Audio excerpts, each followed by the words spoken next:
Long and Graceful by Patrick Coady. Trey looked out the windshield and saw a deserted boat ramp. He was confused as to why his mother had driven them here instead of to swim class. Trey wouldn't have minded, really. Violet was the one who loved to swim, but something was wrong. In the mirror, Trey could see his mother staring blankly out at the water. Violet looked as apprehensive as he felt. Their mother had been strange ever since they left the house. She had cried and muttered to herself the whole drive. Violet struggled against her booster seat to be set free, and Trey calmed her with a reassuring hand. Every muscle in his body was tense and eager to get him out of this car, but he dared not move. Maybe his mother would just sit here until she snapped out of it, or fell asleep, or changed her mind about whatever she was planning. Trey's mind raced. She must have stopped taking her pills. He had heard her complain they made her feel strange. His father would say something like, "I know, baby, but it's better than the way you can get without them."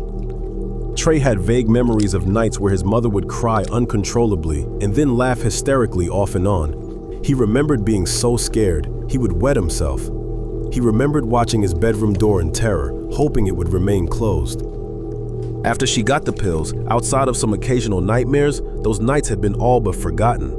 He looked down at his shaking hands and tried to make himself be brave. He reached down as slowly as he could to unlatch his buckle, never taking his eyes from the rearview mirror. With a soft snick, his belt fell away. He reached over, his searching hand grasping Violet's belt release when his mother's eyes locked on his in the mirror. She let out a resigned sigh and then stomped on the gas. Trey floated there, one hand grasping Violet's belt release, the other pressed into the ceiling. One excruciating instant later, he was ripped free of his tenuous moorings and hurled over the seats and into the front of the car. He smashed back first into the passenger side airbag, knocking the wind out of him. He tried in vain to draw air back into his lungs, but he seemed to have forgotten how. He fell into the footwell, and when he was finally able to pull air into his stubborn lungs, a large gulp of icy, brackish water came along as well. Violet began to scream as he climbed up into the passenger seat.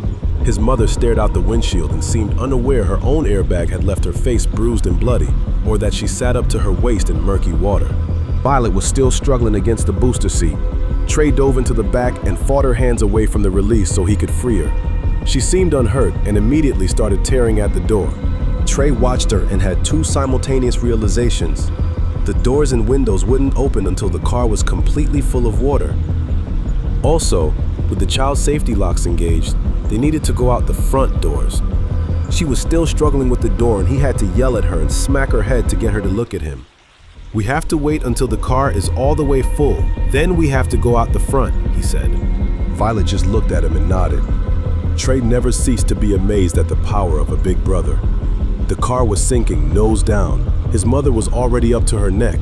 As the car sank and everything began to get quiet, Trey could hear his mother softly humming. It sounded vaguely familiar, a lullaby, he thought.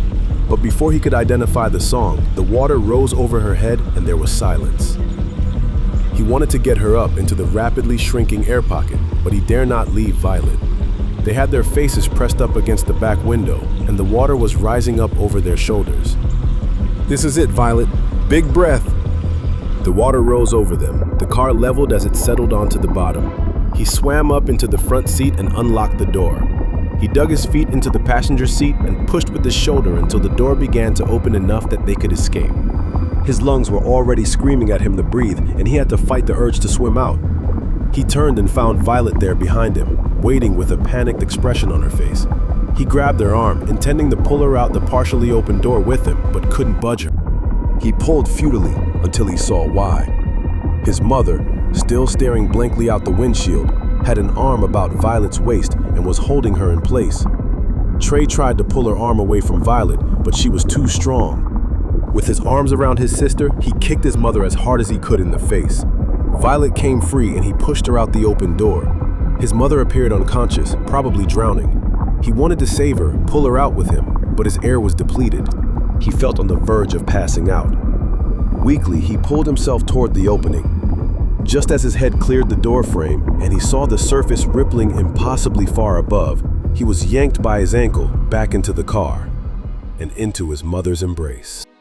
She held him tight, and with his head near her chest, he thought he could feel her humming. He had nothing left. Trey turned his head to see Violet through the windshield. She was swimming up towards the distant daylight. Her long and graceful strokes were beautiful. This was Long and Graceful by Patrick Coady, originally published in September of 2015 by Everyday Fiction. For more multimedia stories like this one, check out the rest of the channel. And for a full list of Michael's stories, go to michaelpatrickcoady.com. Thanks for listening.